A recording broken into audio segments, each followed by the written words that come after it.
जय हिंद दोस्तों, एक बार फिर से आप सभी का स्वागत है आपके अपने चैनल खाकी टॉक में। मैं हूं आपका दोस्त, आपका भाई अनुज सिंह, लेकर आया हूं आपके लिए एक और इन्फॉर्मेटिव वीडियो।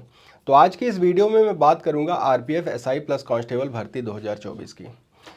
फॉर्म भरने स्टार्ट हो गए हैं, बहुत से बच्चे फॉर्म भर चुके होंगे, लेकिन मैं पहले भी इस चीज़ को बता चुका था और अभी भी बता रहा हूँ कि बहुत ही इत्मीनान से फॉर्म भरिए, क्योंकि करेक्शन का मौका आपको बहुत कम दिया जाएगा। कुछ ही जगहों पर आप करेक्शन कर सकते हैं और करेक्शन फीस भी आपकी बड़ी महंगी है, 250 रुपये। तो इससे बचने के लिए फॉर्म बहुत सी सावधानी से भरें। ठीक, तो आज का विषय हमारा है कि जो हमारी मेरिट बनेगी वो कैसे बनेगी और कितनी कट ऑफ जा सकती है। तो इसके लिए हमें कुछ पुराने आंकड़ों पर आना होगा। हम बात करते हैं 2018 की। 2018 में अगर आप देखेंगे तो हमारे जो एसआई के पद थे, मेल के लिए थे 819, फीमेल के लिए थे 301, यानी कि टोटल पद जो हमारे थे वो थे 1120 पद निकाले गए थे। वहीं अगर कांस्टेबल की बात करते हैं तो मेल के लिए 4403 और फीमेल के लिए 4216, यानी कि टोटल जो थे वो 8619 पद थे। इन दोनों को अगर मिला देते हैं तो हमारे पास जो पदों की संख्या होती है वो 9739 वैकेंसी निकाली गई थी 2018 के लिए। अब हम बात करते हैं कि कितने बच्चों ने फॉर्म भरा था। तो इसके लिए जो हमारे एसआई के लिए फॉर्म भरे गए थे वो 12 लाख के करीब, और वहीं कांस्टेबल के लिए जो भरे गए थे वो 59,08,000, यानी कि लगभग 60,000 फॉर्म भरे गए थे। अब इन 60,000 बच्चों में से 34 लाख बच्चों ने एग्जाम दिया था। 60 लाख में 34 लाख बच्चों ने कांस्टेबल का एग्जाम दिया था और वहीं 8 लाख बच्चों ने एग्जाम दिया था एसआई के लिए। ठीक, इनकी मेरिट कैसे आप जानते हैं कि आरपीएफ हमेशा अपने जो पद होता है उसके 10 गुना बच्चों को बुलाता है फिजिकल एग्ज़ाम के लिए।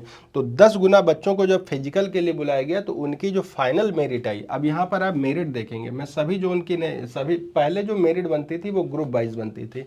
यहाँ आपको एक विशेष ध्यान ये भी देना है कि इस बार जो मेरिट बनेगी वो ऑल इंडिया बेस पे बनेगी, क्योंकि ग्रुप का खेल बिल्कुल ख़त्म कर दिया गया। बच्चों में असंतोष की भावना आ जाती थी, पता चले किसी ग्रुप की मेरिट जाती थी। अब यहीं आप अंदाज़ा लगा लीजिए कि यहाँ जिस बच्चे का सिलेक्शन हुआ 83 पर, और यहाँ इस बच्चे को लाना होगा 120, यानी कि 120 में 120 नंबर।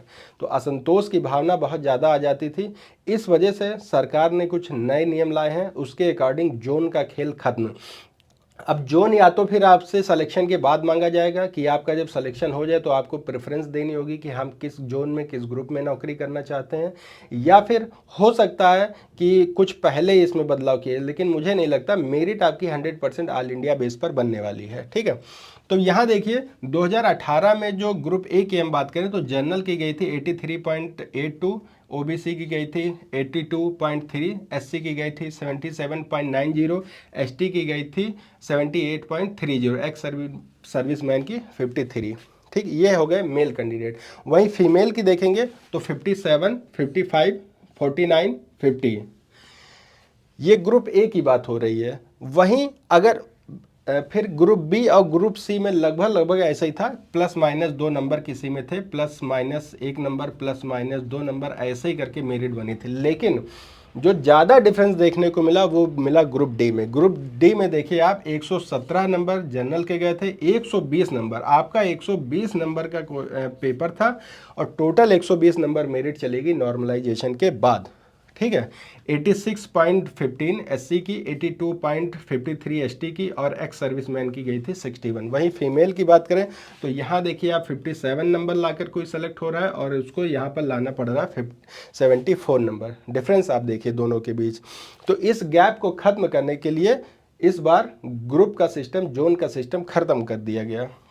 वहीं ये जो हमारा ग्रुप होता है F, railway special protection force, अब इसकी कैसे वो छटनी करेंगे। जैसे पहले तो क्या होता कि बच्चा अगर किसी रेलवे स्पेशल प्रोटेक्शन फोर्स में जाना चाहता तो एफ ग्रुप में भर देता था उसका, लेकिन इस बार क्या प्रारूप रहेगा, क्या इसका सिलेक्शन चांस प्रोसेस रहेगा, इस पर थोड़ा विचार करना अभी बाकी रह गया है। ठीक है, तो इसकी जो मेरिट गई थी वो 93, 89, 69, 76 और 43 एक्स सर्विसमैन की। महिलाओं के लिए आरपीएसएफ होता नहीं है।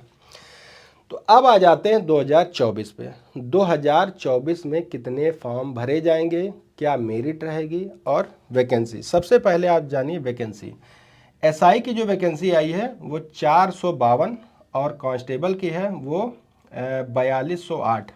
अब आप अंदाज़ा लगाइए 2018 में केवल मेल कैंडिडेट की वैकेंसी यहाँ टोटल वैकेंसी से ज़्यादा थी।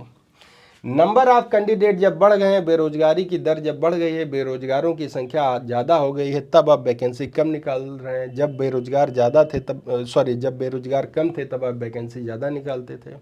ध्यान कहाँ है, क्या है, कुछ नहीं पता। इस पर ज़्यादा चर्चा नहीं कर सकता हूँ, ना ही इस पर ज़्यादा मैं अपने पर्सनल वो जो हमारे वक्तव्य हैं वो दे सकता हूँ। लेकिन आपको ध्यान यहाँ ये रखना है कि वैकेंसी इस बार बहुत कम है, और जो फॉर्म भरे जाएंगे, क्योंकि हमेशा हर साल बेरोजगारों की संख्या, नौकरी पाने वालों की संख्या बढ़ती जा रही है। तो यहाँ 59 लाख फॉर्म भरे गए थे। टोटल जो आपके फॉर्म भरे जाएंगे वो 60 लाख से लगाकर 70 लाख तक भरे जाएंगे। आप इस बात से बिल्कुल आश्वस्त हो जाए कि 60 से 70 लाख फॉर्म भरे जाएंगे। और अगर 60 से 70 लाख, मान लीजिए कि मैं 60 लाख ही मान रहा हूँ, तो कम से कम 45 लाख स्टूडेंट आपका एग्जाम देने वाले हैं। आप देख लीजिए, यहाँ 34 लाख दिया था जब वैकेंसी ज़्यादा थी, यहाँ 45 लाख देंगे जब वैकेंसी कम है। तो मेरिट आपकी बहुत हाई जाने वाली, क्योंकि ऑल इंडिया लेवल पर आपकी मेरिट बनेगी। तो मेरिट कहीं ना कहीं 120 नंबर आपको लाने हैं। 120 में जितना ही नज़दीक आप लक्ष्य के करीब पहुँचेंगे, आप ये मान लीजिए 110 115 ये तो होना ही होना है। कम से कम आपको इसके नज़दीक पहुंचना ही पहुंचना पड़ेगा। अभी मैं बता दूं कि नहीं, आप 79 ले आइए, आप 80 ले आइए, आप 83 ले आइए, तो ये कहीं ना कहीं गलत हो जाएंगी चीज़ें। तो आप अपना लक्ष्य ये बना के रखिए कि मुझे 120 में कम से कम 115 110 नंबर लाने ही लाने होंगे। फिर आप चाहे मेल हो, फीमेल हो, और फिर आप चाहे ओबीसी एसटी कुछ भी हो, आप अपना लक्ष्य बना कर रखिए। जनरल कैंडिडेट्स को ज़्यादा मेहनत करनी होगी, क्योंकि वहाँ कंपटीशन थोड़ा ज़्यादा रहता है।